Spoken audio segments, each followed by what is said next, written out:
Gloire à Dieu. Amen. Amen. Hier soir, comme j'écoutais ce DVD qui nous parlait justement de la présence de Dieu en Chine et dans l'Est en général, une des choses qu'on voyait, c'est que les gens évangélisaient par les arts. C'est spécial quand même, qu'ils évangélisaient par les arts. Par la suite, ils faisaient de la danse ou toutes sortes de choses artistiques. Les gens étaient touchés. Par la suite, ils se mettaient à prier pour les malades. Les malades étaient guéris et les gens étaient sauvés. Vous savez, il y a toutes sortes de façons d'évangéliser les gens. Et au Québec, on est un peuple artistique, vous savez. Alors, gloire à Dieu parce que Dieu va servir de toutes sortes de moyens pour rejoindre les gens dans l'évangélisation. Amen. Pour toucher les gens. Alors, gloire à Dieu pour ça. Alors, vous êtes contents d'être avec nous ce matin? Amen. Êtes-vous réveillés? Amen. C'est bon parce que moi, j'aime ça prêcher aux gens qui sont réveillés. C'est une chose, je suis un petit peu particulier comme ça. C'est tellement plus agréable. Amen. Alors là, j'aimerais ça que vous me prouvez que vous êtes réveillés. Parce que moi, je vous sens endormis. Ça se peut-tu parce qu'il neige dehors, là, où il y a beaucoup de neige que les gens ils s'endorment? Alors, on va acclamer le Seigneur ce matin. Amen. Gloire à Dieu, Seigneur. Amen. Amen. Ah, ça fait du bien. Là, je sais que vous êtes réveillés. Puis s'il y avait quelqu'un qui dormait, la personne vient de se faire réveiller. Amen. Alors, gloire à Dieu. Ce matin, on va poursuivre dans l'enseignement l'autorité du croyant. La semaine prochaine, on va avoir le plaisir d'avoir le pasteur Jérémy Saudril qui va nous enseigner sur le couple béni. Si vous êtes en couple et vous voulez être béni, vous avez besoin d'être là dimanche prochain. Si vous n'êtes pas encore en couple, mais vous voulez être béni en couple, vous avez besoin d'être là dimanche prochain. Si vous êtes en couple et vous n'êtes pas béni, vous avez besoin d'être là dimanche prochain parce que justement l'enseignement, ça va être comment vous pouvez vous positionner dans la bénédiction en couple. Vous savez, Dieu est intéressé à toutes les dimensions dans notre vie. Croyez-vous ça ce matin? Il n'y a pas une place de notre vie où Dieu dit « Je sais vraiment pas quoi vous dire ». Non, mais Dieu, il a les réponses pour tous les besoins. Et puis c'est merveilleux parce qu'il y a une provision pour nous. Alors ce matin, en tout cas, on va aller sur le thème, l'autorité du croyant. C'est notre 3e réunion sur le thème. Et je dis gloire à Dieu pour ça. Je dis gloire à Dieu parce que juste une bonne nouvelle à vous partager. Vous savez, on va voir sur le site web pour voir les statistiques des gens qui écoutent les prédications de cette place. Et les visiteurs en ce moment, le mois passé, on avait environ 6000 personnes qui ont visité le site pour écouter, downloader les prédications. N'est-ce pas merveilleux? Amen. Alors, gloire à Dieu. Mais non seulement est-ce qu'on a ces visiteurs-là, on a prié, Seigneur, on prie que tu puisses augmenter. Bien, le mois dernier, on a passé de 6000 à 6500. Alors, gloire à Dieu. Alors, croyons pour le mois prochain que ce sera 5000. Après 5005, 8000, 9000. Pourquoi limiter Dieu, hein? On est content et on a également nos amis sur enseigne-moi.com qui sont avec nous. Alors, on dit bienvenue à ces gens-là, à tous ceux qui ont soif pour plus de Dieu et qui ne sont pas religieux, mais qui sont prêts à apprendre des choses peut-être nouvelles pour eux, pour finalement vivre des nouvelles choses dans la présence de Dieu. Amen. Alors, on va pencher nos têtes, on va prier et on va vraiment inviter la présence de Dieu dans cette place pour nous aider à comprendre.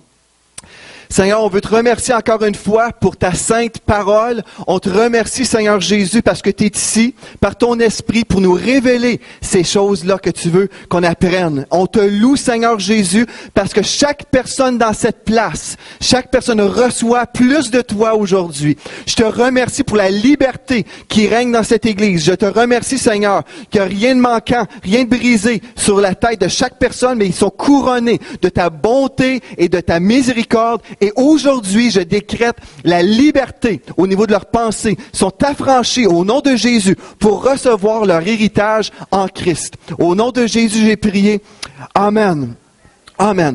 Vous savez, dans le monde dans lequel nous vivons, il y a toutes sortes de choses qui se passent en ce moment. Je ne sais pas si vous écoutez les nouvelles, mais il y a toutes sortes de choses qui se passent en Égypte et dans les pays voisins également. Et je peux vous dire que tout est en train de se préparer pour le gouvernement mondial. Je ne sais pas si vous êtes au courant un petit peu des choses de l'Apocalypse, mais on le sait que tout est en train de se diriger dans cette direction-là.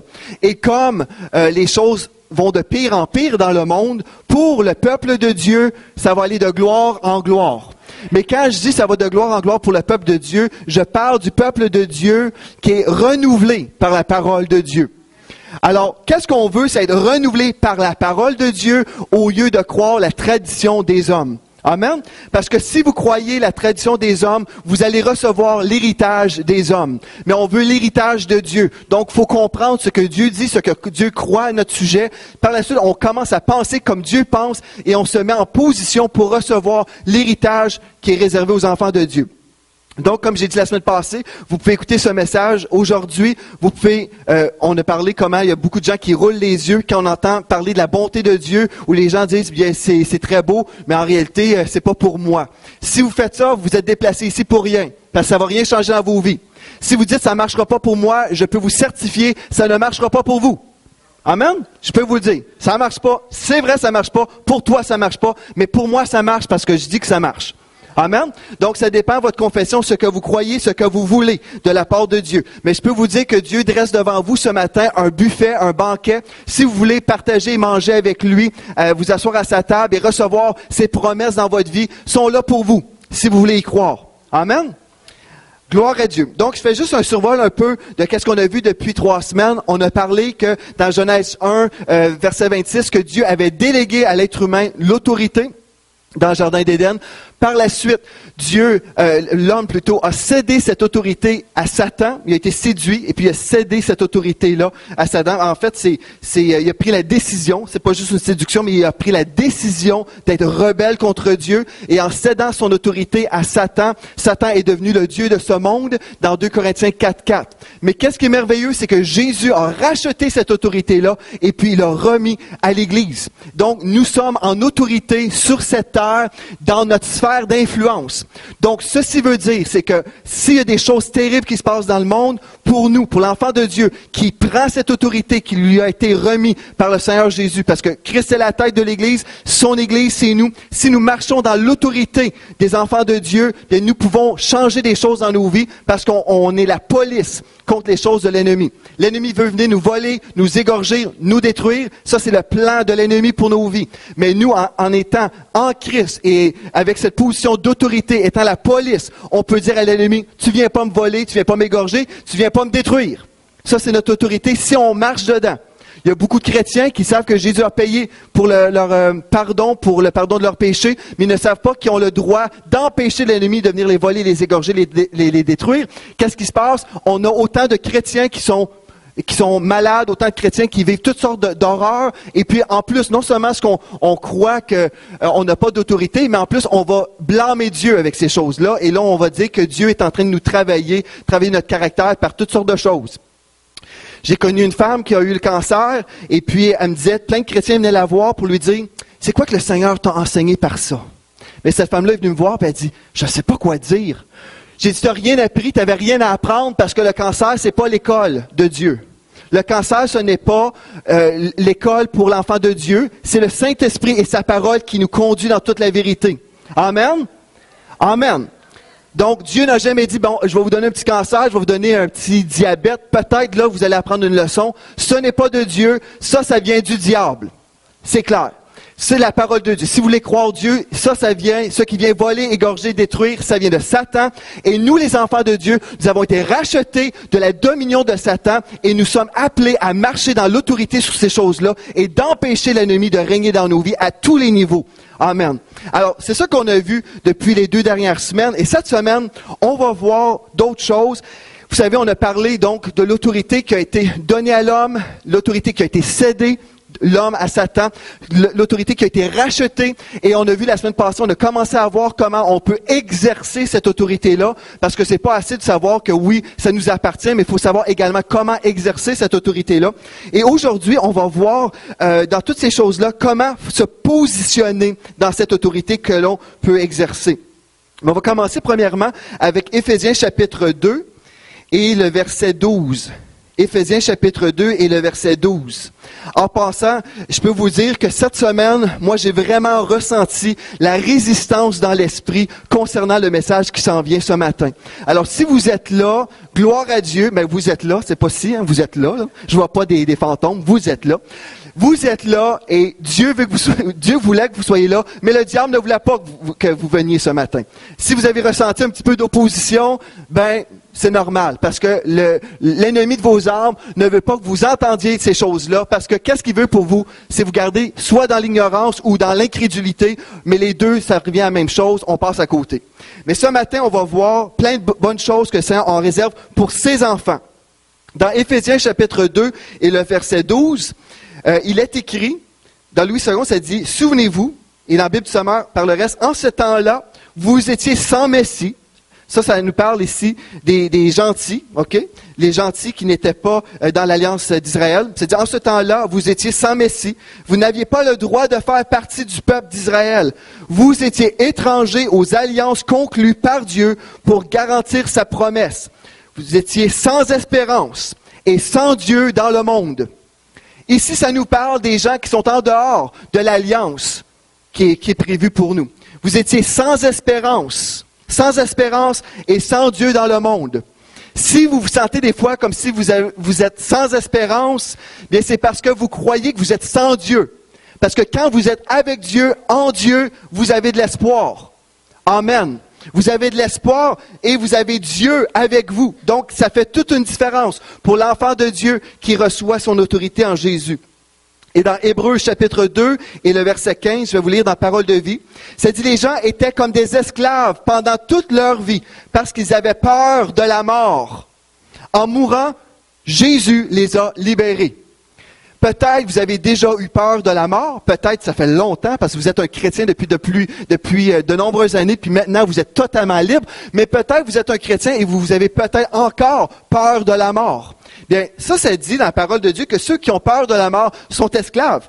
Je vais le relire. Les gens étaient comme des esclaves pendant toute leur vie parce qu'ils avaient peur de la mort. En mourant, Jésus les a libérés. Libérés de quoi? De la peur de la mort. Amen. Ça veut dire, moi, je n'ai pas peur de la mort, parce que si je meurs, bien, gloire à Dieu, je m'en vais avec Dieu au ciel. Ça va être le party extrême, glorieux. Ça va être merveilleux. Mais j'ai pas peur de la mort non plus, parce que je marche dans sa protection divine. Je marche dans sa protection divine aujourd'hui. Amen. Et ce que Dieu nous appelle aussi à comprendre, c'est que, bon, ça, c'est le monde normal, qui marche dans le désespoir, dans la crainte. Vous savez que la crainte, c'est l'opposé de la foi. En fait, c'est la foi pervertie. Si vous marchez dans la crainte dans votre vie, si vous avez peur d'une chose, peu importe, à droite, à gauche, il y a des choses qui se passent, et vous avez une crainte, ça veut dire que vous relâchez votre foi dans ce qui peut vous arriver de mal. Ça, c'est d'avoir la foi dans l'œuvre de Satan. Voyez-vous, c'est une perversion de la foi.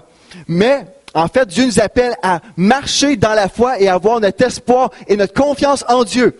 Quand on a notre confiance en Dieu, on n'est pas esclave de la crainte. OK? Et ce que Dieu veut, c'est que le monde, même si eux, ils ont leur héritage, le désespoir, la crainte, Dieu veut qu'on soit renouvelé et qu'on réalise la proximité de notre Dieu. Et ça, c'est une des choses. Quand on comprend qu'on est proche de Dieu, ça change tout. Dans 1 Pierre, chapitre 3, et le verset 12, ça nous dit « Les yeux du Seigneur sont sur les justes, et ses oreilles sont attentives à leurs prières. » Voyez-vous, le Seigneur, il est tellement préoccupé par ses enfants. Ses yeux sont sur le juste. Il recherche les justes sur la terre. Ceux qui ont confiance, ceux qui ont été pardonnés, qui ont été justifiés, ceux qui ont la révélation qu'ils sont justes. Bien, Dieu recherche ces gens-là pour être capable d'entendre leurs prières. Et pas juste les entendre, mais pour exaucer également. N'est-ce pas merveilleux? Donc, Dieu est proche de nous. Dans Hébreux 13, verset 5, ici, je vais vous lire un texte, ça dit, « Dieu lui-même a dit, je ne te délaisserai point et je ne t'abandonnerai point. » Ça veut dire que Dieu dit qu'il va toujours être avec nous. Amen. Dieu est toujours avec nous. Mais combien de fois, des fois même avant de partir en auto, dans un long voyage, on dit, « Oh Seigneur, sois avec nous, protège-nous. » Et c'est correct de prier, « Oh Seigneur, protège-nous. » C'est correct. Mais une des choses, si on a une difficulté à voir que Dieu est vraiment avec nous, on a un problème. Parce que vous savez, moi je pense qu'on a juste à remercier Dieu parce qu'il est avec nous. Voyez-vous, au lieu de dire, Seigneur, viendrais-tu avec nous nous protéger? Ou on s'en va dans une place dangereuse. Seigneur, viendrais-tu avec moi? Ben, je suis déjà là, mon enfant. Je suis déjà là parce que j'habite en vous. Amen. Éphésiens 2, 22, ça dit que nous sommes une habitation de Dieu par l'Esprit ou en Esprit. Une habitation de Dieu. Vous savez pas peut-être, mais Dieu est en moi.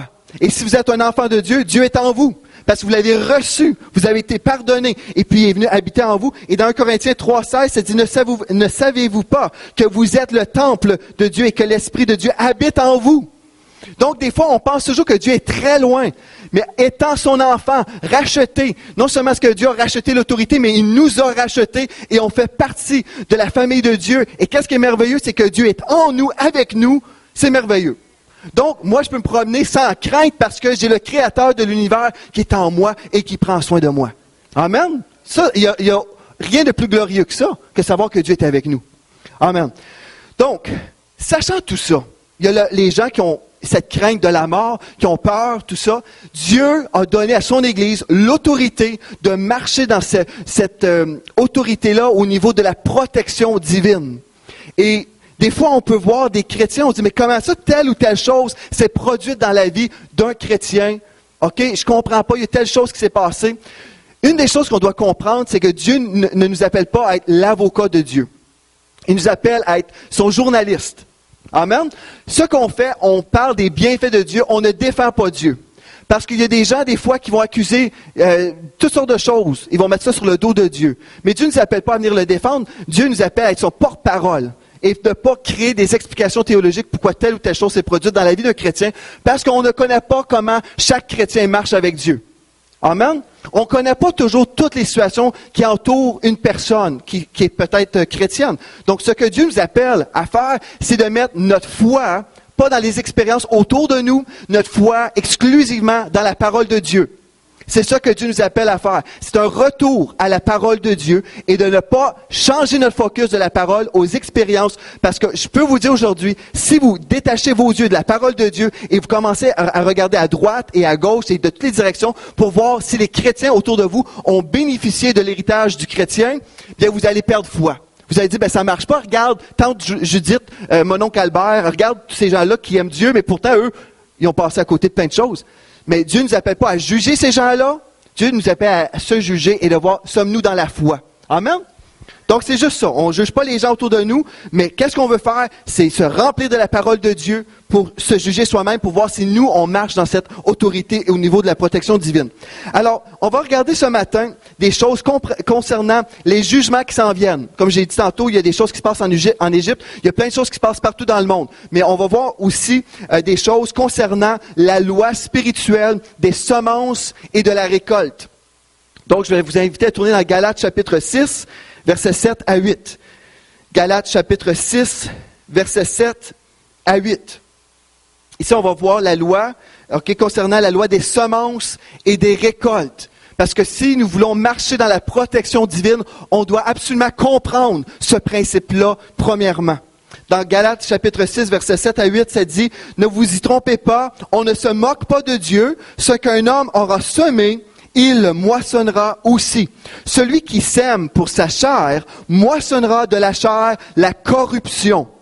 Mais celui qui sème pour l'esprit, moissonnera de l'esprit la vie éternelle. » Donc, qu'est-ce qu'on doit comprendre? Si on vit dans le péché, on vit dans les choses qui sont contraires au plan de Dieu pour notre vie, on fait des semences dans la chair. Et Dieu dit que ces semences-là vont donner une récolte de corruption, donc de mort. Parce que le salaire du péché, c'est la mort. Donc, si on fait des semences dans le monde, les semences dans les choses qui sont contre la volonté de Dieu pour nous, que Dieu veut premièrement nous épargner de ces choses-là parce qu'il connaît, il sait que c'est contre nous et c'est pour notre destruction. Mais si on fait des semences dans la chair, on va récolter la corruption, que vous soyez un chrétien ou non.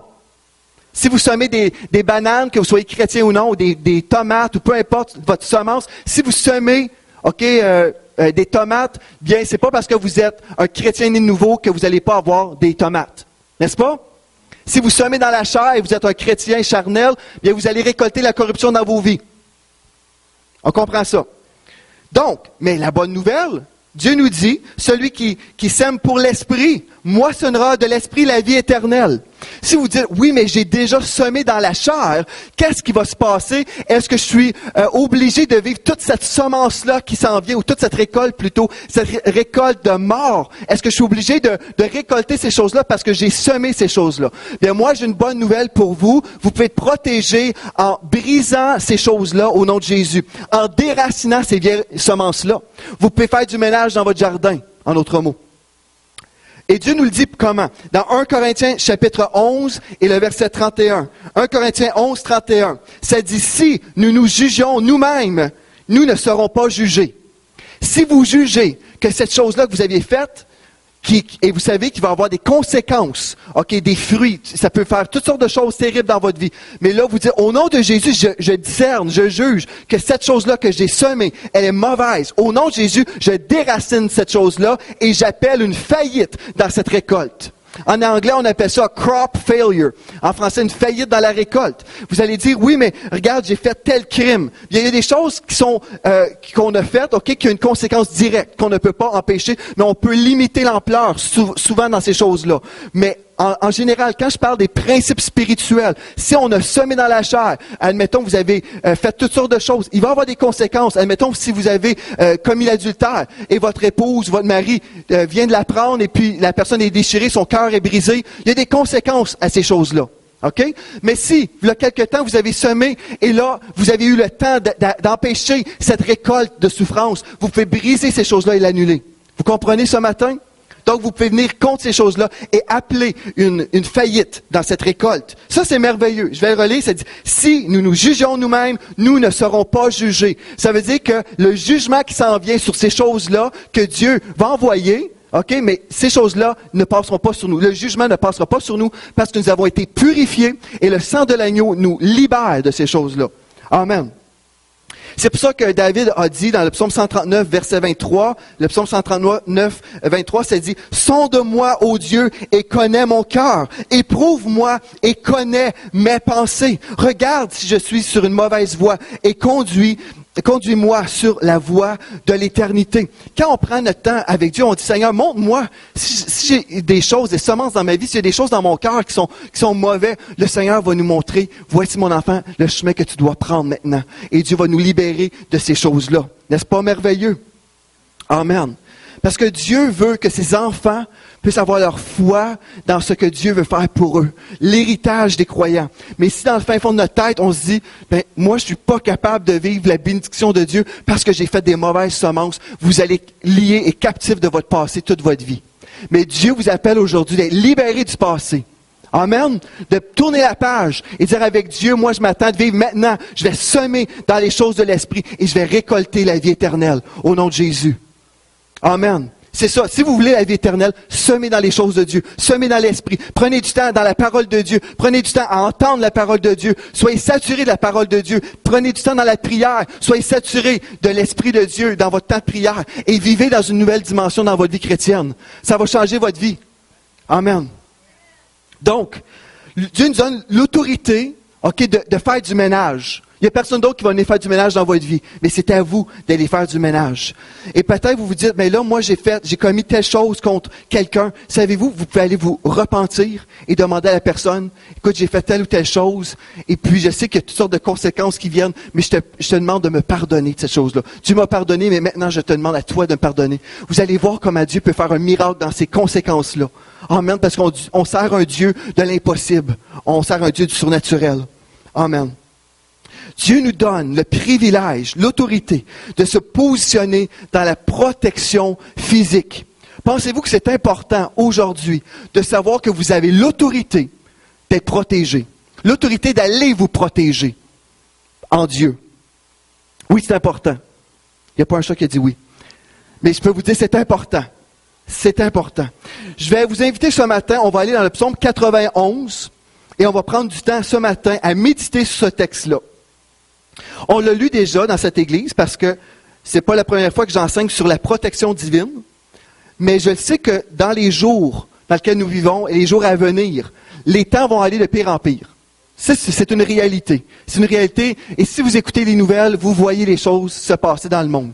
Mais moi, je veux que cette assemblée soit renouvelée par la promesse de la parole de Dieu. Cette promesse de la protection divine. Votre foi doit être ancrée dans cette parole-là. En passant, j'ai déjà lu ce texte-là, j'étais béni de lire ce texte-là, et je me disais, mais comment est-ce que les gens ne peuvent pas croire? Comment est-ce que les gens qui croient Dieu, les chrétiens, comment est-ce qu'ils peuvent faire pour ne pas croire dans la protection divine? Et qu'est-ce qui s'est passé? Bon, j'ai fait des recherches sur Internet, j'ai regardé un peu les discussions qu'on pouvait avoir, les enseignements de certains théologiens, et qu'est-ce qu'il disait, c'est que ce texte-là, c'est de la poésie. Donc, puisque c'est poétique, on ne peut pas s'approprier ces promesses-là. Moi, je peux vous dire que Dieu peut inspirer quelqu'un dans la poésie. Ça ne veut pas dire qu'on va tout d'un coup dire, ben, ça vaut rien. Amen? Quand Dieu parle, savez-vous, quand Dieu parle, ça vaut la peine d'écouter.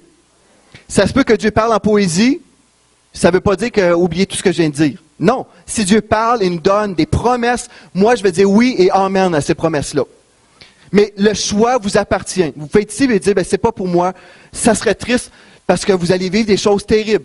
Mais si vous dites, c'est pour moi, moi je crois Dieu et je vais choisir de me positionner dans cette autorité-là spirituelle, bien gloire à Dieu, moi je crois que vous allez vivre des grandes choses avec Dieu. Donc dans le psaume 91, on va lire ça ensemble. Il est écrit, celui qui demeure sous l'abri du Très-Haut repose à l'ombre du Tout-Puissant. Ici on voit, c'est quelqu'un qui est proche de Dieu. Quand vous êtes dans l'ombre de quelqu'un, c'est parce que vous êtes assez proche de Dieu que vous puissiez demeurer sous son abri. Vous êtes proche de lui. Verset 2. Je dis à l'Éternel, mon refuge et ma forteresse. Remarquez, qu'est-ce qui sort de sa bouche? Je dis à l'Éternel, mon refuge et ma forteresse. C'est un décret ici. Car c'est lui qui te délivre du filet de l'oiseleur ou du chasseur, de la peste et de ses ravages. Savez-vous qu'on entend parfois parler de la peste, de la maladie, de toutes sortes de choses. Vous avez entendu parler sûrement de la grippe aviaire, ça c'est il y a quelques années. Par la suite, H1N1.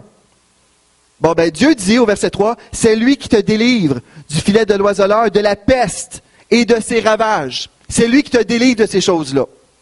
Il te couvrira de ses plumes et tu trouveras un refuge sous ses ailes. Sa fidélité est un bouclier et une cuirasse. Ici, on parle de l'armure du croyant. Un bouclier, c'est pas une patente comme ça, puis c'est comme ça, là. On parle d'une protection. On vit dans cette protection divine. Pour ceux qui y croient.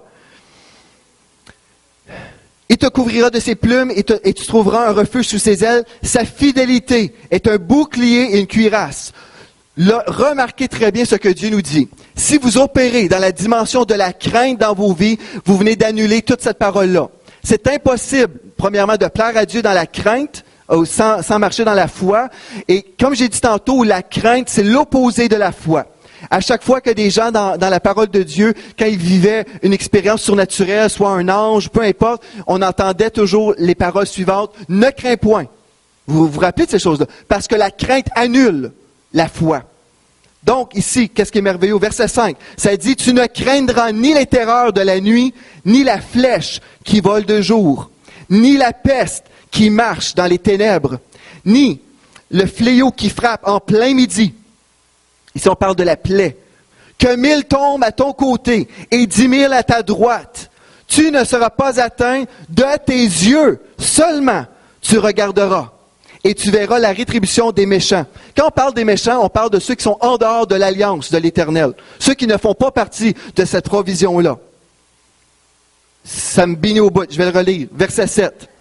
Que 1000 tombent à ton côté. Pensez-y que 1000 tombent à ton côté. Et 10 000 à ta droite. Tu ne seras pas atteint. De tes yeux seulement, tu regarderas. Et tu verras la rétribution des méchants. Car tu es mon refuge, ô Éternel. Voyez-vous, encore une fois, il vient de décréter. Car tu es mon refuge, ô Éternel. Quand Dieu est notre refuge, vous êtes dans une place en sécurité. Amen. Car tu es mon refuge, ô Éternel. Tu fais du Très-Haut ta retraite. C'est une bonne place à aller faire une retraite. Dans le Très-Haut. C'est une bonne place à aller. Aucun fléau n'approchera de ta tente. Car il ordonnera à ses anges de te garder dans toutes tes voies. Dans toutes tes voies. Ils te porteront sur les mains, de peur que ton pied ne heurte contre une pierre. Tu marcheras sur le lion et sur l'aspic. Ici, ça nous parle des œuvres de l'ennemi. Tu fouleras le lionceau et le dragon. Encore une fois, la même chose. Verset 14. Puisqu'il m'aime, je le délivrerai. Je le protégerai. Puisqu'il connaît mon nom. Voyez-vous, quand on connaît notre Dieu, on connaît le nom de Dieu, on connaît notre héritage, et quand on l'aime vraiment, ça dit, puisqu'il m'aime, je le délivrerai et je le protégerai, puisqu'il connaît mon nom. Il n'est pas dans l'ignorance, il ne croit pas la tradition des hommes, il ne se fait pas avoir par tout le monde, les croyants qui disent, c'est pas pour toi. Non, ils connaissent Dieu. Il m'invoquera et je lui répondrai, je serai avec lui dans la détresse. On peut vivre dans la détresse tout autour de nous. Mais Dieu dit, je serai avec lui. Je le délivrerai et je le glorifierai. Je le rassasierai de longs jours et je lui ferai voir mon salut ou ma délivrance. Ça, c'est l'héritage pour l'enfant de Dieu qui croit dans la parole de Dieu et qui accepte ce rapport pour soi-même. Amen.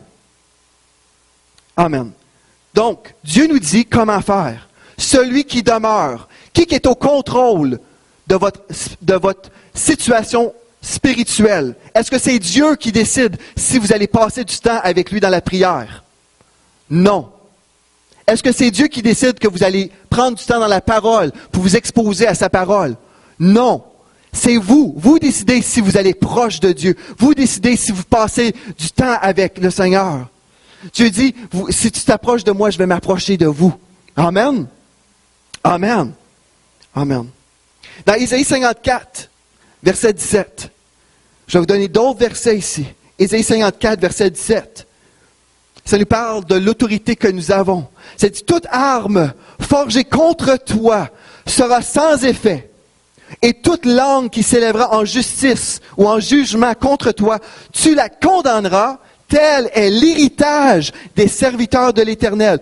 Tel est le salut qui leur viendra de moi, dit l'Éternel. Quand on parle de salut, encore une fois, on parle de délivrance. Telle est la délivrance qui leur viendra de moi, dit l'Éternel.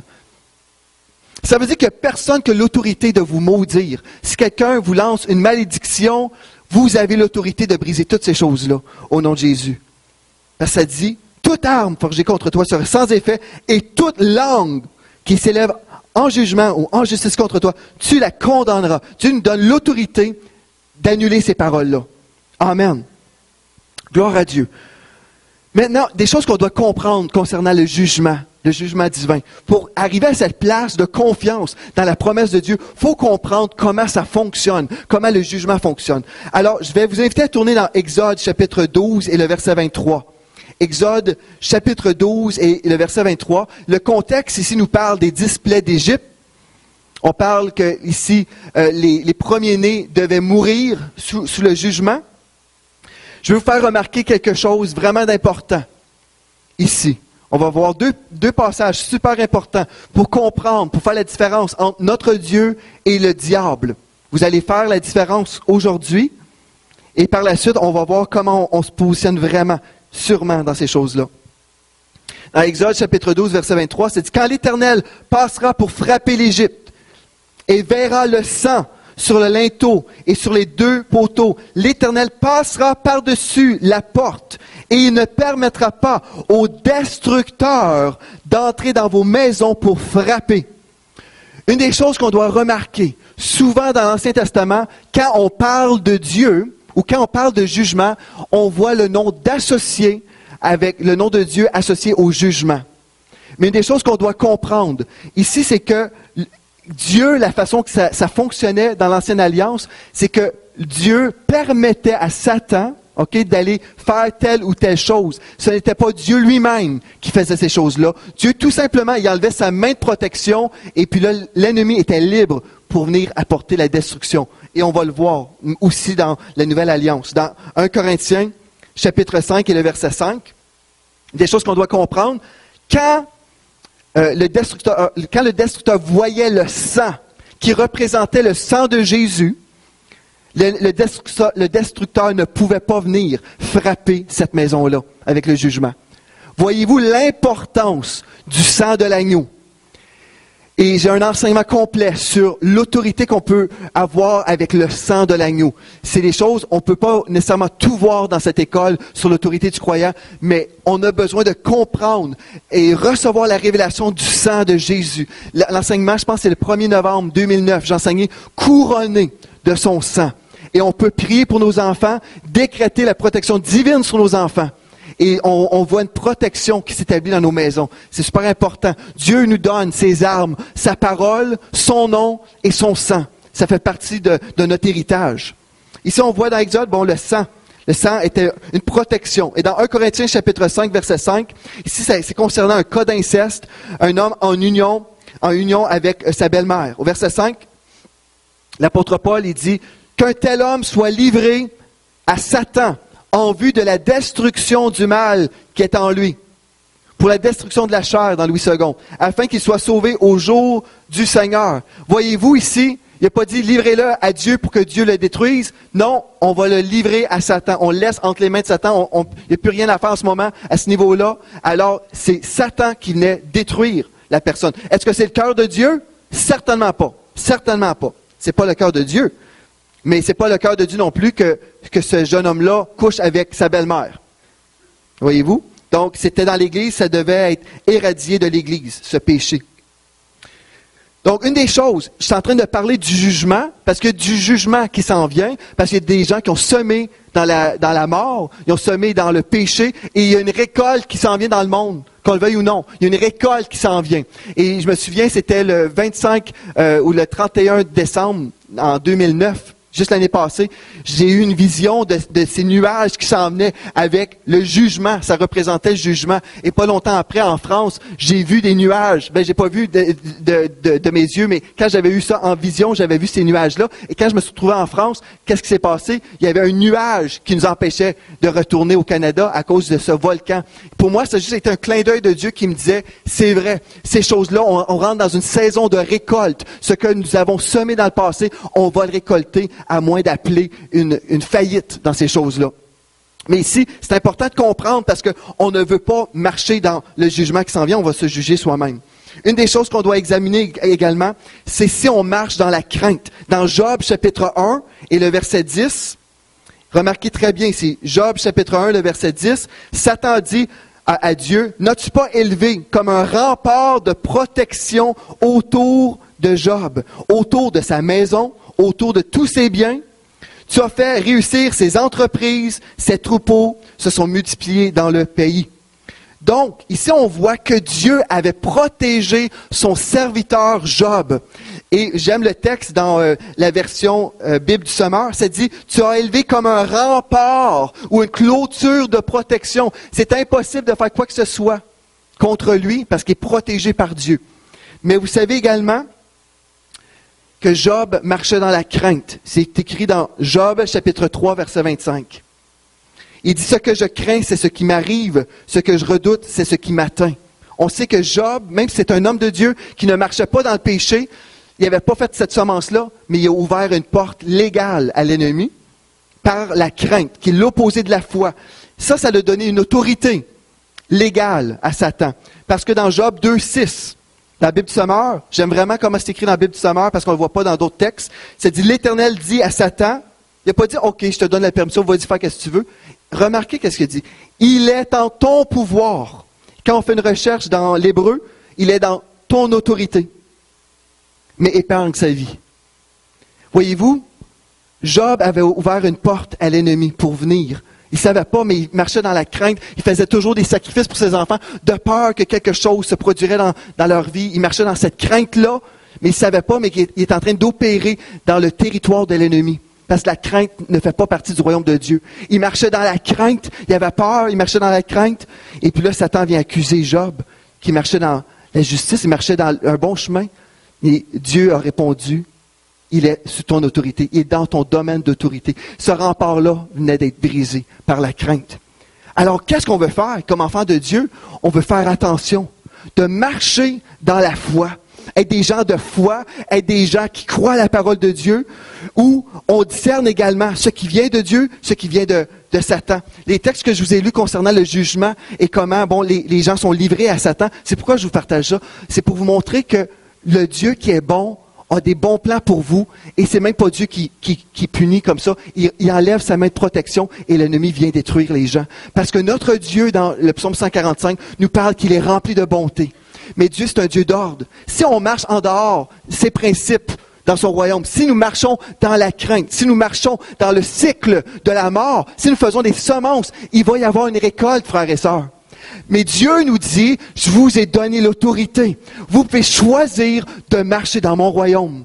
Vous pouvez choisir de marcher dans la foi. Vous pouvez choisir de marcher dans les promesses de Dieu. Et en faisant ces choix-là, ce qui est merveilleux, on se juge soi-même et on fait le ménage dans nos vies. Et là, on peut dire oui et amen au psaume 91, qui est des promesses. Ce sont des promesses pour l'enfant de Dieu. Voyez-vous, vous avez le choix, enfant de Dieu. Mais il y a trop de croyants qui disent, c'est beau le psaume 91, mais regarde dans ma vie, mais ils prennent pas le temps de s'évaluer et voir, écoute, est-ce que je marche dans la crainte? Est-ce que je marche même dans la médisance? Est-ce que j'ai ouvert toutes sortes de choses? Est-ce que je marche dans le royaume de l'ennemi, dans mon monde pratique? Mais si on fait du ménage, on dit, moi je marche dans le royaume de Dieu, là vous pouvez prendre ces promesses-là et vraiment y croire. Amen. Amen. Et vous savez, tout ça, là, ce que je viens de vous partager, c'est seulement possible lorsque nous comprenons qui nous sommes devenus en tant qu'enfants de Dieu. Quand vous réalisez qui vous êtes vraiment, là, c'est possible. Le restant va suivre. Regardez dans 2 Corinthiens 5, 21. 2 Corinthiens 5, 21. Il y a des gens, peut-être, vous vous dites, comment est-ce qu'on peut faire pour vivre parfaitement? Ça semble être très difficile de bénéficier des promesses de Dieu. Il faut être parfait, coudonc?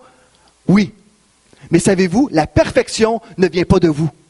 Une des choses qu'on doit comprendre dans le corps de Christ, c'est que quand Dieu nous a sauvés, il nous a placés en Christ. Quand nous sommes en Christ, la Bible dit que nous sommes parfaits, irrépréhensibles. On est parfaits, on est appelés saints, les saints de l'Éternel. Quand on est en Christ, nous sommes dans notre position de perfection. Mais souvent, nos yeux sont sur notre condition humaine. Là, on marche, on a des problèmes ici puis ça, puis là, on marche dans cette condition et notre foi est pour les promesses pour cette condition-là. Mais il faut comprendre, il faut avoir la révélation que nous ne marchons plus dans notre condition, mais que Dieu prend cette condition-là et l'élève à notre position. Et spirituellement, on peut croire pour les promesses dans notre position en Christ. Remarquez très, très bien, c'est super important que vous puissiez vous voir comme étant ces personnes-là pour qui les promesses s'adressent, pour les justes de l'Éternel. Dans 2 Corinthiens 5, verset 21, ça nous parle de Jésus. Ça dit, celui qui n'a point connu le péché, il a fait devenir péché pour nous, afin que nous devenions en lui justice de Dieu. Si vous vous êtes repenti de vos péchés, vous avez dit, Seigneur, pardonne-moi tout ça, lave-moi dans le sang, purifie mon cœur, tout ça. Dieu dit de vous que vous êtes devenus la justice de Dieu. Je vais le relire parce que vous ne croyez pas encore. 2 Corinthiens 5, verset 21. Celui qui n'a point connu le péché, on parle de Jésus, qui n'a jamais commis de péché. Dieu a fait devenir péché pour nous. Il a porté les péchés de l'humanité sur lui. Il a porté toute la conséquence du péché sur lui. Il a souffert le martyre sur la croix. Il a fait devenir péché pour nous, afin que nous devenions en lui justice de Dieu. Quand vous me voyez, vous voyez la justice de Dieu. Vous voyez le sein de l'Éternel. Si j'étais pécheur, par le sang de l'agneau, j'ai été purifié et je suis 100% pur. Je suis 100% pur. Et même, je dirais une autre chose, je suis aussi pur que Jésus est pur. Ça dérange des gens religieux. Comprenez, c'est que je suis aussi pur que Jésus parce que ma pureté ne vient pas de moi. Si ça venait de moi, je marcherais dans ma condition. Mais je marche dans ma position en Christ. Et puisque je suis en lui, je suis parfait. Demandez ça à ma femme. Je suis un homme parfait. Je suis un homme parfait. Pas à cause de mes efforts personnels, parce que j'ai été déclaré juste à cause de l'œuvre de la croix. Celui qui n'a point connu le péché l'a fait devenir péché pour nous, afin que nous devenions en lui justice de Dieu. Il y a une guerre contre ce message aujourd'hui. Il y a une guerre contre ce message, une guerre de l'ennemi. Qu'est-ce qu'il veut faire contre la justice de Dieu, contre le message, la révélation de la justice de Dieu, qui nous sommes vraiment? La guerre, c'est de faire en sorte que vous deveniez ou vous restiez esclaves du péché, avoir le règne du péché et de ses semences dans vos vies. Il y a une guerre à ce niveau-là dans le monde. Mais il y a également une guerre religieuse. Et je dois vous le dire, il y a une guerre religieuse contre le message de la justice qui nous sommes devenus en Christ. Cette guerre religieuse, qu'est-ce que ça dit? C'est que vous êtes un pauvre pécheur sauvé par grâce. Un pauvre pécheur sauvé par grâce. C'est un message contre la justice de Dieu. C'est une conscience du péché. L'ennemi, qu'est-ce qu'il veut? Là, vous avez été pardonné. Mais s'il peut au moins vous faire vivre dans une conscience de pécheur et une conscience de péché, vous allez marcher dans le péché, vous allez semer dans le péché et vous allez récolter la mort dans vos vies, terre à terre. C'est ça qu'il veut. Il veut vous garder dans cette conscience que vous êtes un pauvre pécheur. Cette semaine, j'écoutais la radio. Il faut que je fasse attention quand je conduis en écoutant la radio chrétienne, parce qu'il y a toutes sortes de mensonges. Un prédicateur, il prêchait un beau message avec une belle musique dans le fond. C'était tellement beau, mais tellement erroné. Il disait, vous devez vous voir, il parlait aux enfants de Dieu, vous devez vous voir comme des pauvres pécheurs. Et c'est en anglais, j'ai pris ça en note. Il dit, you are a recovering sinner. Recovering sinner. Ce qui veut dire un pécheur en récupération. En train de récupérer de votre vie de péché. Vous êtes un pauvre pécheur en récupération. Savez-vous, ou le mot peut-être en restauration, peu importe, mais c'est totalement erroné. C'est pas ça que Dieu veut. Si on a cette conscience-là que je suis un pauvre pécheur, lui, il disait, vous devez vous voir comme un pauvre pécheur parce que ça va vous garder dépendant de la grâce de Dieu. Oh non, monsieur, je suis pas obligé de me voir comme un pauvre pécheur pour être dépendant de la grâce de Dieu. J'ai la révélation que c'est par la grâce de Dieu, par la puissance de Dieu que je peux marcher cette vie chrétienne. Mais c'est parce que j'ai été justifié. Parce que j'ai été déclaré juste. Et toutes les promesses de Dieu sont pour moi, pas parce que j'ai mérite. C'est pas parce que je mérite quoi que ce soit. C'est parce qu'il a tout payé pour moi. Aujourd'hui, moi, là, je peux déraciner toutes ces choses-là parce que je marche dans mon autorité en tant qu'enfant de Dieu. Je suis juste et le diable est sous mes pieds. Puis il n'y a aucune autorité sur ma vie. Alors moi, je peux prendre ces promesses-là puis dire, ça, c'est à moi. Le psaume 91, ça l'appartient à moi. Je suis le juste de l'Éternel. Je suis le saint de Dieu. Amen. Dans Hébreux 9, 14, ici ça nous parle en comparaison au sacrifice d'animaux, ça dit combien plus le sang de Christ, qui par un esprit éternel s'est offert lui-même, sans tache à Dieu, purifiera-t-il votre conscience des œuvres mortes, afin que vous serviez le Dieu vivant. Dieu va purifier notre conscience des œuvres mortes. Ça veut dire qu'il veut que cette conscience-là, des vieux péchés du passé, que ça soit purifié. En anglais, ça dit purge. Ça veut dire que ça soit éradié de notre vie, de notre tête, que ça ne fait plus partie de notre identité. Voyez-vous, votre identité, ça doit être le chrétien, le justifié, la justice de Dieu sur deux pattes. C'est qui vous êtes. Amen. On pourrait passer 1 heure juste sur la justice de Dieu. On va regarder d'autres versets. Dans 2 Corinthiens 5, 17. C'est dit, si quelqu'un est en Christ, il est une nouvelle créature, pas un vieux pécheur sauvé par grâce. Une nouvelle créature. Les choses anciennes sont passées. Voici, toutes choses sont devenues nouvelles. Et quand on regarde dans le grec, ça dit une nouvelle sorte. En anglais, on dit species, une nouvelle espèce de personne. Sans précédent. Une récréation totale. Je suis une nouvelle personne en Christ. Vous connaissez tous Romains, c'est 3.23. Tous ont péché, sont privés de la gloire de Dieu, n'est-ce pas? Vous connaissez tous ce verset-là, on l'entend toujours. Tous ont péché, sont privés de la gloire de Dieu, parce qu'on a tous la mentalité dans l'Église de Jésus. Tout le monde parle de péché, puis on se voit toujours comme des pauvres pécheurs. Mais le verset qui suit, remarquez bien, je vais même prendre verset 22, le verset avant et après. Ça dit, Dieu déclare les hommes justes par leur foi en Jésus-Christ, et cela s'applique à tous ceux qui croient. Croyez-vous ce matin? Ben, c'est pour vous. Car il n'y a pas de différence entre les hommes. Verset 23. Tous ont péché, en effet, et sont privés de la glorieuse présence de Dieu. Verset 24. Ils sont déclarés justes par sa grâce. Tous ont péché, mais ça dit, vous êtes déclarés justes par sa grâce. C'est un don que Dieu leur fait par le moyen de la délivrance apportée par Jésus-Christ. Oh, dans 1 Corinthiens 1.30, ça dit que Dieu nous rend justes. Il nous a libérés du péché. Dans 2 Corinthiens 6.14, ça parle de vous comme étant la lumière. La justice de Dieu. Vous êtes la justice de Dieu et la lumière dans ce monde. Dans Romains 5.18, ça parle que la justification donne la vie et s'étend à tous les hommes. Si la parole de Dieu dans Proverbe 23, verset 7, Proverbe 23, verset 7, ça dit l'homme est comme les pensées de son âme. Si vous voyez ce matin comme étant la justice de Dieu, vous pouvez relâcher votre foi pour toutes les promesses pour vous. Toutes les promesses au niveau de la sécurité dans le monde dans lequel nous vivons. Vous croyez, je fais partie du corps de Christ. J'en ai pas honte. Je pense pas que je suis un petit morceau, que je suis un petit moins que rien, que j'ai pas peur à ces choses-là. Mais non, l'autorité du croyant qui a été rachetée, c'est pour moi aujourd'hui. C'est pour que je puisse marcher dedans. Dieu m'appelle pas à vivre le jugement qui s'en vient, mais Dieu vient nous protéger de ces choses-là. N'est-ce pas merveilleux? Oh, je prie que vous êtes des personnes, que vous deveniez des personnes de foi, que vous croyez que Dieu fait l'exception pour vous. Pendant 3 semaines, on a parlé de l'autorité du croyant. Maintenant, c'est pas assez juste d'être des auditeurs, et peut-être des auditeurs oublieux. Non, mais c'est d'être des auditeurs qui vont dire, oui, je marche dans cette autorité-là. Et quand l'ennemi va venir contre vous avec toutes sortes d'affaires, surtout avec le doute, il peut venir semer des pensées, ça marchera pas pour toi. Ou des gens, des chrétiens qui aiment beaucoup Dieu, mais qui sont ancrés dans la tradition, vont vous dire, mais non, Dieu veut pas ça pour toi. Non, Dieu veut que tu sois malade, Dieu veut que tu sois ci comme ça. Puis ils vont tous vous dire des mensonges. Là, c'est à vous de prendre votre autorité et de ne pas croire les mensonges, mais de croire uniquement ce que Dieu dit. Que votre pensée revienne au psaume 91, que vous puissiez méditer sur ces textes-là et que ça devienne une réalité dans vos cœurs. Quand il y a une tempête de neige, là, j'ai pas peur. C'est sûr qu'on court pas après des accidents, il faut user de sagesse. Mais je peux vous dire, si on est pris dans une situation dangereuse, j'ai aucune crainte parce que Dieu est avec moi. Amen.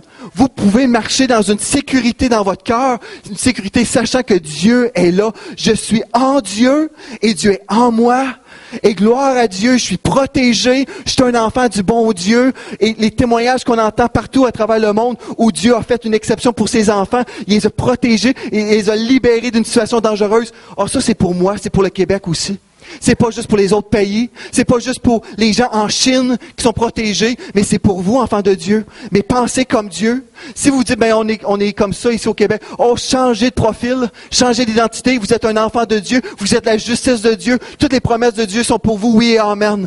Et si on dit oui Seigneur, on voyait Dieu va faire une différence. Et savez-vous, hier, j'étais en train de me préparer pour ici, puis le Seigneur m'a donné une parole pour cette église. Puis j'ai dit, ça se peut-tu vraiment, Seigneur? Mais savez-vous, quand Dieu me parle, moi, j'essaie d'écouter, de croire. Dieu m'a dit, non seulement, on a des gens qui partent d'1 heure, il y a des gens qui partent de Sherbrooke pour venir à l'église, il y a des gens qui partent de Longueuil. Je suis fier de vous, vous avez affronté les 2 pouces, pas 2 pouces, 1 pied de neige. Je suis fier de vous, gloire à Dieu. Gloire à Dieu. Il y a beaucoup plus, dépendamment si on met de la neige dans des buts, en tout cas. Mais tout ça pour dire, le Seigneur, qu'est-ce qu'il me disait hier, c'est que tu n'as rien vu, Joël. Il y a des gens qui vont conduire 2 heures pour venir à l'église, à cette église. 2 heures. Là, quand ça est venu dans mon esprit, j'étais, c'était comme impossible. Parce que qui ferait ça, conduire 2 heures? Savez-vous des gens qui ont soif? Si là, les gens ici, vous commencez à vivre des choses surnaturelles, une protection surnaturelle, les gens, savez-vous, ils vont commencer à entendre parler de ces choses-là. Quand les gens autour ici, là, moi, je peux vous dire, on n'est pas entré encore dans ce monde de la gloire. Moi, j'ai la foi que Dieu va faire beaucoup de grandes choses. Mais Dieu est en train de préparer ce troupeau. Dieu est en train de nous envoyer de l'aide. Dieu est en train de développer plein de choses parce que Dieu se veut un peuple où il va pouvoir se glorifier. Et moi, je dis, Seigneur, on se laisse choisir par toi. Seigneur, fais ce que tu veux dans nos vies. Seigneur, on veut croire ta parole, on veut pas croire les hommes, on veut croire ce que toi tu dis, et ça vient te glorifier. Et là, savez-vous, les gens, ils vont prendre leurs 2 heures. Il y a une sœur qui était à notre assemblée, notre sœur Donna en français, excusez. Notre sœur Donna, elle disait qu'elle marchait de Granby comme dans son pays, au Congo, c'est ça, Congo. Elle voyageait des heures et des heures et des heures et des heures pour aller à l'intercession. Il y a des gens, là, ils marchent parce qu'ils veulent aller prier avec le peuple de Dieu. Ils sont en feu. Savez-vous, il y a des gens qui vont faire 2 heures de route pour venir à l'église parce qu'ils savent, il y a quelque chose là pour moi, il y a une provision surnaturelle. Et quand on a ouvert cette église, puis j'avais dit aux gens au tout début, moi je ressens dans mon esprit qu'il y a des gens qui vont déménager pour se joindre à cette église. Ça venait de Dieu, parce que Dieu est en train d'accomplir quelque chose. Comme j'ai dit la semaine passée, on est en train de vivre dans un miracle, enfant de Dieu. Puis c'est pas gloire à nous, ça n'a rien à voir avec nous, on n'a rien à voir là-dedans. La seule chose qu'on dit, c'est oui, et toute la gloire revient à Dieu. Oui, papa, gloire à toi, Seigneur. Sers-toi de nous, fais quelque chose avec nous. Mais qu'est-ce que Dieu veut? C'est un peuple de foi. Si on est un peuple de foi, savez-vous, Dieu peut faire n'importe quoi. Dieu est capable de faire n'importe quoi. Si à chaque fois qu'il veut faire quelque chose, là, il y a un petit mur de Dieu peut pas, Dieu peut pas, Dieu peut pas. Dieu peut pas rien faire quand on dit Dieu peut pas. Mais si on dit Seigneur, viens faire ce que tu veux, là, dit super. Là, j'ai un peuple qui sont prêts à moi. Alors, Gloire à Dieu. Je prie, ma prière, c'est que ces enseignements-là sur l'autorité du croyant, que ça fasse partie de qui vous êtes maintenant, que vous ne laisserez plus jamais le diable venir vous dominer dans vos vies, dans le péché, vous dominer dans l'incrédulité, vous dominer dans la maladie, peu importe, laissez-vous pas dominer, prenez votre autorité en tant qu'enfant de Dieu, soyez la police que Dieu vous appelle à devenir et à être, et voyez votre vie transformée au nom de Jésus. Amen. Je vais inviter l'équipe de la louange ce matin. Gloire à Dieu. On va le louer. Je vais vous inviter à vous lever à votre place. On va chanter, on va louer le Seigneur ensemble. On va célébrer parce que Dieu est bon. Puis je vous invite cette semaine, méditez sur le psaume 91. Laissez ça vraiment toucher votre cœur, transformer votre vie. Commençons à vraiment y croire. Gloire à Dieu. Amen. Dieu est bon. Il est toujours bon. Méditez aussi sur le psaume 145. Si vous avez de la misère à croire que Dieu est bon, lisez le psaume 145. C'est super bon aussi. Il est plein de bonté et de miséricorde. Amen. Gloire à Dieu. Amen. Ce que j'ai à cœur de faire, vous savez, peut-être vous dites, j'aimerais ça croire vraiment que ces promesses-là sont pour moi. Savez-vous, sont pour vous. Il y a une autre chose qu'on doit faire. On va faire du ménage ensemble. Qu'est-ce que vous en dites? On va aller dans notre jardin. Est-ce que vous êtes d'accord? On va déraciner les choses ce matin. Si vous dites, je ne sais pas comment faire, gloire à Dieu, on est ici. Pasteur Jérémy, Annabelle, si vous voulez venir, on va prier ensemble. On va prier sur vous, si vous êtes d'accord. Et on va prier ce matin. On va prier que vous soyez totalement, que ce ménage se fasse ce matin. Amen. Gloire à Dieu. Je me suis pas. Peux-tu prier, mon frère?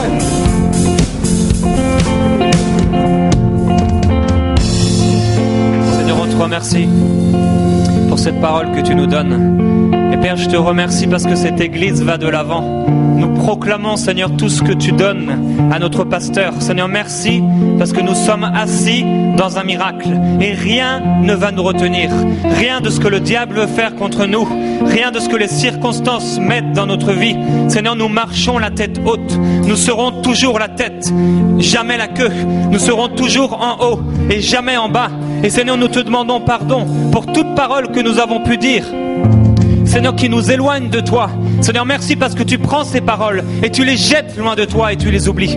Seigneur, je proclame une bénédiction, Seigneur, sur ton peuple. Merci pour cette Église parce que, Seigneur, nous la voyons comme toi tu la vois. Merci pour les couples, merci pour les familles, pour les individus que tu amènes ici. Merci parce que nous avançons dans le miraculeux. Merci pour les délivrances, les guérisons, les familles restaurées, les couples transformés. Merci pour le miraculeux, Seigneur.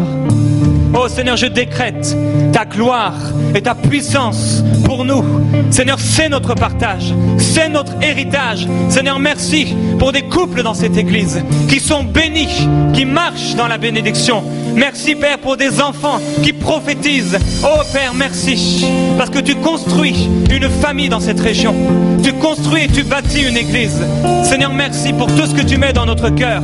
Oui Père, merci pour les gens qui vont venir de loin. Seigneur, être restaurés, être rafraîchis. Père, merci pour la consécration. Nous annulons toute parole diabolique à notre égard et à l'égard de chacune de ces personnes ici présentes. Seigneur, tout ce qui a pu nous retenir, nous l'éloignons de nous. Nous écartons toute oppression spirituelle. Seigneur, nous marchons dans la confiance en toi. Nous nous reposons en toi.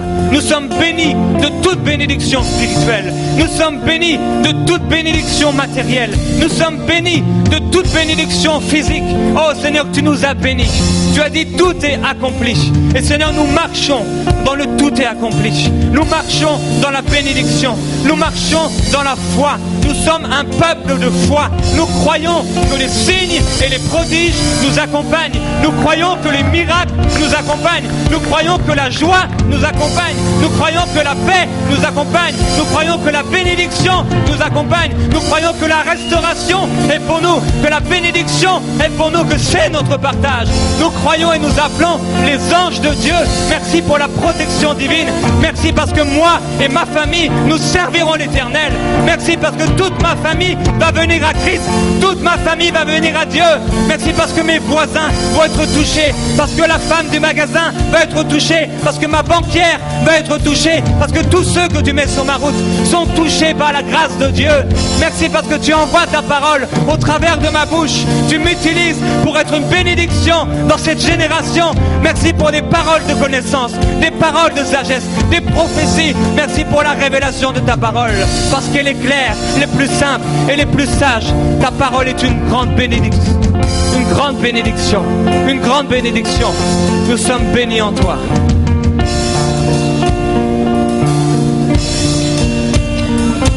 Gloire à Dieu. Amen. Moi, qu'est-ce que je vois? Je vois toute cette foule de gens marcher dans la lumière. Oh, c'est tellement merveilleux de marcher dans la lumière. On marche pas dans les ténèbres, on marche dans la lumière, on marche ensemble, on rentre dans plus de lumière, la présence de Dieu. Alléluia. Merci Seigneur Dieu. Merci Seigneur Jésus. Je te remercie Seigneur Dieu pour ta parole. Merci Seigneur Jésus pour ta promesse. Merci Seigneur pour ce ménage qu'on vient de faire. Ce ménage, de toutes les choses, on récolte rien. On récolte rien du camp de l'ennemi. Mais on récolte la vie. On récolte la vie. On récolte la vie au nom de Jésus. Et c'est ça qu'on voit dans nos vies. On voit ta gloire s'installer dans nos vies. On voit, Seigneur, ton abondance dans nos vies. On voit ta paix au nom de Jésus dans nos vies. On voit ta joie dans nos vies. Je l'appelle sur les têtes de chaque personne ici. Merci, Seigneur Dieu. Merci, Seigneur Dieu, pour la liberté. Merci, Seigneur Dieu. Oh, gloire à toi, Seigneur Jésus. Merci, Seigneur Dieu. Merci pour ta parole. Oh, ta parole ne faillira jamais, Seigneur Dieu. Ta parole ne faillira jamais. On te remercie, Seigneur Dieu, pour ton shalom, la paix qui règne sur mes frères et mes sœurs. Au nom de Jésus. Amen. Soyez bénis. Si vous avez besoin de prier, on est là pour vous.